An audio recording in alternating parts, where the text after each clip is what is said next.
તમે ઘરો તોડી નાખો એટલે અમારે હું ચલાવી લેવાનું છે એ જ મુદ્દત તમારા ઘર તોડી નાખો ને અમે ચાલો ઝૂંપડા તોડવા તારે રાતે તમને મોકલી આપે છે એસપી સાહેબ કારનો ફોન કરું છું યાર સાહેબ તમે કેમ આવું કરો છો અહીંયા આખો લશ્કર અહીંયા બધું તમારું ઊભું છે મને રોકીને એટલે તમે કેમ એવું અમારે ચાલવાનું છે એવું ને ચાલો ભાઈ ચાલો ના વાત કરો અહીંયા નવરા નથી અમારે રજૂઆત કરવાની છે ભાઈ લોકેશ યાદવજી એમના ડીવાયએસપી શર્માજી અને તમામ પોલીસ ફોજે અમને ઝરવાણી ખાતે અટકાવેલા છે। દક્ષિણ ગુજરાત સતત ચર્ચામાં છે કારણ કે આમ આદમી પાર્ટીના ડેડિયાપાડાના ધારાસભ્ય એ સતત લોકો સાથે હલ્લાબોલ કરી રહ્યા છે। પોલીસ તંત્ર સામે ઘર્ષણો થઈ રહ્યું છે, બોલાચાલી થઈ રહી છે કારણ કે સ્ટેચ્યુ ઓફ યુનિટી અને નર્મદાના એકતા નગર સ્ટેચ્યુ ઓફ યુનિટી સામે જે ઝૂંપડાઓ હતા ત્યાં ડિમોલેશન થયું। આ ડિમોલેશન થયા બાદ સતત આદિવાસી સમાજના લોકો સાથે ડેડિયાપાડાના ધારાસભ્ય ચૈતર વસાવા એ ખડે પગે ઊભા છે અને સતત તંત્ર સામે અને પોલીસ સામે લડી રહ્યા છે। ત્યારે વધુ એક વિડીયો સામે આવ્યો છે કે જેની અંદર તંત્ર સામે ચૈતર વસાવા ઉગ્ર આક્રોશ સાથે જોવા મળ્યા। નમસ્કાર, આપ જોઈ રહ્યા છો ન્યૂઝ રૂમ અને આપની સાથે હું છું ભાવિક। પહેલા તો તમે અમારી ચેનલને સબસ્ક્રાઇબ નથી કરી તો અમારી ચેનલને સબસ્ક્રાઇબ કરો, બેલ આઇકનને દબાવો જેથી કરીને પડે પડના સચોટ સમાચાર તમને તમારા મોબાઈલ પર તરત જ મળી રહે।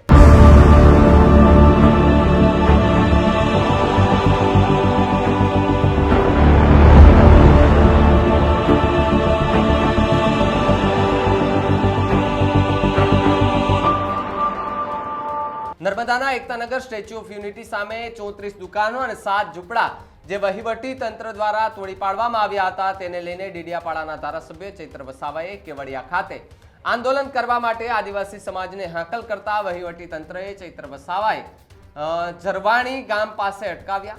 નર્મદા જિલ્લાના ઝરવાણી ગામ પાસે ચૈતર વસાવા અને પોલીસ વચ્ચે સંઘર્ષ જોવા મળ્યો, ઘર્ષણ જોવા મળ્યું। આમ તો પોલીસ ઉપર ચૈતર વસાવાએ ખૂબ મોટા આરોપો લગાવ્યા અને કહ્યું કે લોકશાહીનું ખૂન કરી રહ્યા છે। પોલીસ સાથે તું મેમે પણ થઈ હતી। ત્યારે જે ડિમોલેશન થયા બાદ જે દુકાનો અને જે ઝૂંપડાઓ તંત્ર દ્વારા તોડી પાડવામાં આવ્યા, આ તોડી પાડતાની સાથે ચૈતર વસાવા મેદાને આવ્યા છે અને પોતાના સમાજ સાથે અન્યાયને રોકવા માટે એ પોલીસ તંત્ર સાથે તું મેમે કરી રહ્યા છે, ઘર્ષણ પણ કરી રહ્યા છે, ઉગ્ર આક્રોશ સાથે દેખાઈ રહ્યા હતા। ચૈતર વસાવાનો વિડીયો વાયરલ થયો તેની અંદર શું દલીલો કરવામાં આવી ચૈતર વસાવા દ્વારા આવો સાંભળીએ। ઝૂંપડા તોડવા તારે રાતે તમને મોકલી આપે છે એસપી સાહેબ કારનો ફોન કરું છું યાર સાહેબ તમે કેમ આવું કરો છો અહીંયા આખો લશ્કર અહીંયા બધું તમારું ઊભું છે મને રોકીને અરે પણ સાહેબ આ લશ્કર 1 કલાકથી મેં કેમ વાત કરાવો એસપી સાહેબ હાથે મને વાત કરો અમારે હવે 4 જણા જઈને આવેદન આપવાનું છે નથી જવા દેતા અમારે શું કરવાનું અમારા અધિકારો નથી સાહેબ અમારા અધિકારો નથી આવેદનપત્ર આપવાનું તમે કહો તમે કીધું પરવાનગી માંગો અમે પરવાનગી માંગી નથી મળી ચાલો અમે 4 જણ આવવા માંગીએ છીએ તેમાં પણ આ લોકો મને સહકાર નથી આપતા એટલે અમારે શું અમે આવેદનપત્ર આપવા જઈએ છીએ તમે બધા અહીંયા રહેજો હા કે પછી આપણે અમારું આવેદનપત્ર પતી જાય કહી દે એટલે પોતપોતાના ઘરે શાંતિથી પહોંચી જજો તૈયાર છો ને બધા બસ ચાલો અરે પણ એ લોકો અહીંથી ત્યાં થોડા ઉડીને આવવાના છે યાર તમે તમારા આટલા બધા ચેકપોસ્ટો છે ના સાહેબ પણ ચેકપોસ્ટો આટલા બધા છે તમારા આપણી ગાડીઓ લઈ આવો એમાં તમારી ગાડીઓ સાથે અમારી ગાડીઓ નહીં જાય આગળ કોઈ માણસ આગળ નહીં જાય આ બધા ઘરે જશે પછી તમારે આપણે એટલે તમે કેમ એવું અમારે ચાલવાનું છે એવું ને ચાલો ભાઈ ચાલો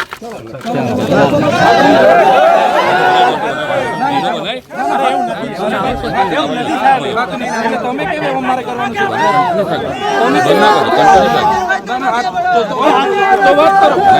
વાત કરો હા વાત કરો ચાલો હા એક વાત કરો ચાલો કેટલા ટાઈમમાં કેવું છો ના વાત કરો અહીંયા નવરા નથી અમારે રજૂઆત કરવાની છે ભાઈ રાતની પોલીસ ઘરે ઘરે મૂકી દે પોલીસનું આ કામ છે ભાઈ નથી કામ પોલીસનું તમારી આ એલસીજી ને એલસીબી અરે હું કાયદો ને વ્યવસ્થાના આટલા બધા કાર્યક્રમો કોઈ દિવસે અમે કાયદો નથી હાથમાં લીધો સંવાદ કરીએ છીએ એટલે તમને એવું છે કે બધું કરીને રોકી લાખો ડિટેન ટીંગાટોળી વાળી વાત નહીં કરતા અહીંયા હા ભાઈ ગાડીઓ આપણી તમારી એક ગાડી આગળ રાખો મારી વચ્ચે રાખો તમારી પાછળ રાખો ગાડીઓ મંગાવો ચાલો તમને ભરોસો ના હોય તો ગાડીઓ મંગાવો તમે ઘરો તોડી નાખો એટલે અમારે હું ચલાવી લેવાનું છે એ જ મુદ્દત તમારા ઘર તોડી નાખો ને અમે ચાલો તમારી પોલીસ આજે પેલા નકલી પેલા બોગસ દાખલા બનાવ્યા છે આવકના જાતિના કારે પકડવાની, તમારે પર ટાઈમ નથી ને અમારા ઘરે રાતે તમે ફિલ્ડિંગ ભરો.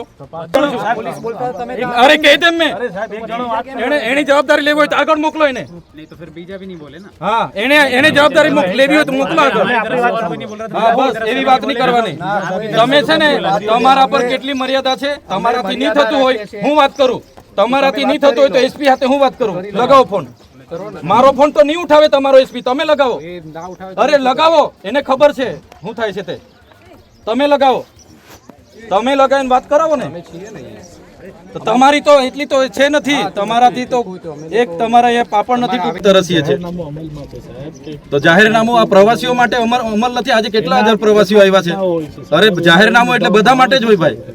આવેદન આપવામાં જાહેરનામું તો પ્રવાસીઓને બી અટકાવો. ટોળે ટોળા કેમ અહીંયા આવે છે? માલિકોને અમારે કાયદો બતાવો તમે. ના ના સાહેબ આવું બિલકુલ નહીં ચાલે. કાયદો કાયદાની વાત કરો અને અમને જવા દો. અમે રિસ્પેક્ટ કરીએ છીએ, સહકાર આપીએ છીએ સાહેબ. આટલો બધો અમને આવેદન પત્ર આપો, અપાવી દેવા.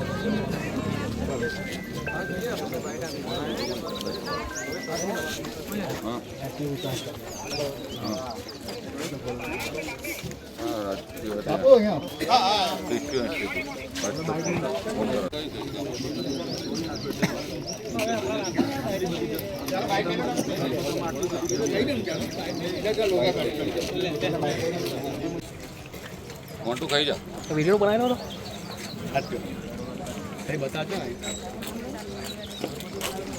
જવાય ના ને એ રહેવું પડશે ને ક્યાં. જે કેવડિયામાં 15 તારીખે પ્રશાસન દ્વારા ડિમોલેશન કરવામાં આવ્યું છે, એ લોકો મૂળ ગામના લોકો છે, એમની પોતાના સાતબાર પણ નીકળે છે અને એ લોકો છે જેમની જમીનો નર્મદા પરિયોજનામાં ગઈ છે, સ્ટેચ્યુ ઓફ યુનિટીમાં ગઈ છે, વિયર ડેમમાં ગઈ છે, અહીંના સરકારી ભવનો, આવાસો, બધા જ પ્રોજેક્ટોમાં એમની જમીનો ગઈ છે. આજે એ લોકો નાની નાની લારી ગલ્લા દુકાનો ચલાવીને પોતાનું જીવન નિર્વાહ કરે છે. ત્યારે ઉદ્યોગપતિઓના, હોટલ મોટલોના માલિકોના ઇશારે જે ડિમોલેશન થયેલું છે એનો અમે વિરોધ કરીએ છીએ. આજે અમે આવેદનપત્ર આપવા માટે જઈ રહેલા છે, પણ આઈપીએસ લોકેશ યાદવજી, એમના ડીવાયએસપી શર્માજી અને તમામ પોલીસ ફોજે અમને ઝરવાણી ખાતે અટકાવેલા છે. આ દેશમાં લોકશાહી હોવા છતાં જે આ તાનાશાહી અધિકારીઓના ઇશારે પોલીસ કરી રહી છે એ ખૂબ જ નિંદનીય છે.